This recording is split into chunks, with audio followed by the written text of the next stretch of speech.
vaatame iMovie'sse sisse ehitatud animatsioone. Animatsioonidele pääseb ligi, kui ma lähen siia paremas nurka, klikin gloobusel. Nii, ja siin hetkel on siis kõik erinevad iMovie'sse sisse ehitatud erinevad taustapildid, siis on siin maakera animatsioon, mis siis eloomustab seda, kui ma vahetan asukohta, näiteks seda lennukiga Tallinnast Pariisi või siis teise linna. Mul on selline film ja ma tahan kindlasti näete, kus kohas ma näiteks olen reisinud.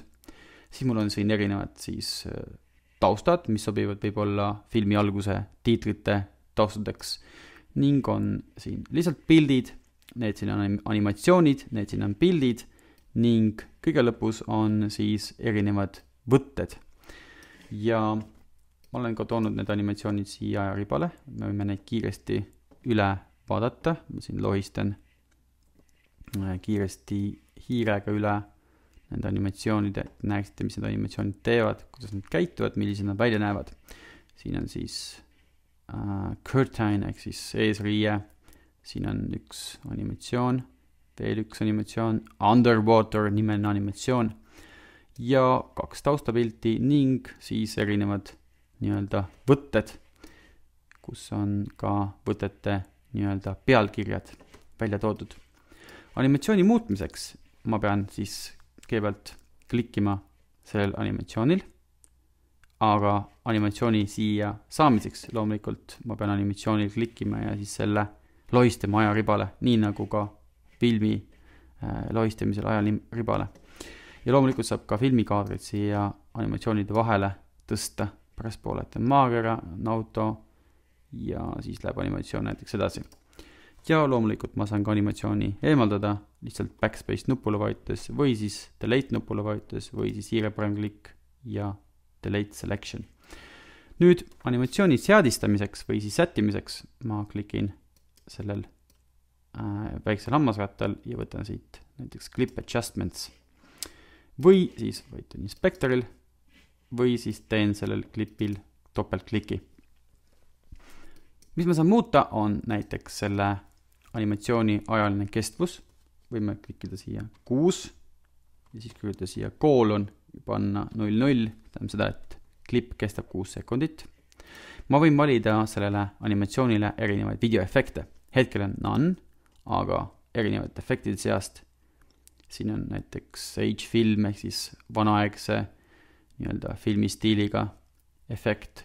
Siin on dream eriefekt, heatwave pildi nii-öelda manipuleerimise eriefektid ja negatiiv on selline päris huvitav efekt ja X-ray ehk siis selline X-ray efekt. Nii, ja võin ka uuesti tagasi võtta none. Siis lisaks videoefektile võime valida näiteks siis alguskoha, et kust nii-öelda see animatsioon pihta hakkab, praegu hetkel on siis selleks linnaks Tallinn ja end location, kui ma see linnukusse panen, see automaatselt pannakse siia linna nimega Pariis. Kui Pariis ei sobi, siis ma võin võtta ja valida siit teise linna, näiteks New York. Kirjutame New välja, loodame, et kohe mulle pakutakse ka New Yorki. Ei pakuta, paneme New York City, kena. Ja okei. Üldiselt iMovie sisaldab siin suuremaid linnu ja üldiselt neid linnu, kus on ka lennujaam eksisteerib, nii et pigem sobib see animatsiooni kasutamine siis, kui ma olen teinud reisivideot, kus ma olen lennanud lennukiga ühest linnast teise ja ma näitan siin oma nii-öelda teekonna kulgemist. Nüüd järgmisena on mul võimalik animatsioonis määrata ära, et kas siis kasutatakse sisse zoomimist, et siis kui ma praegu seda animatsiooni vaatan, paneme done hetkel, siis nii-öelda toimub animatsioon, kuid zoomimist ei toimu.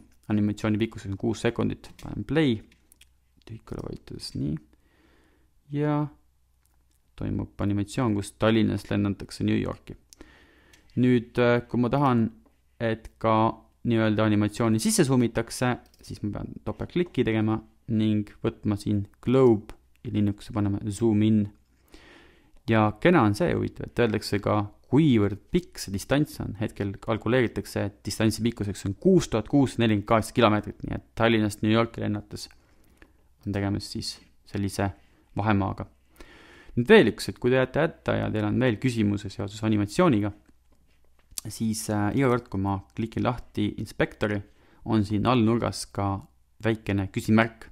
Küsimärgile klikkides me pääseme iMovie helpi abi juurde ja kui te oskate inglise keelt, siis me saame ka ise juurde lugeda näiteks erinevaid parameetrid ja nippe ja trikke, mida selle klipi juures veel saab muuta.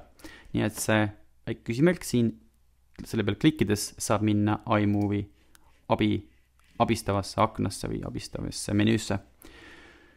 Ja see on siis nii-öelda animatsioonide kohta kõik. Üks asi, mis te veel saate teha, on koostada võib-olla storyboardi nende animatsiooniga seoses.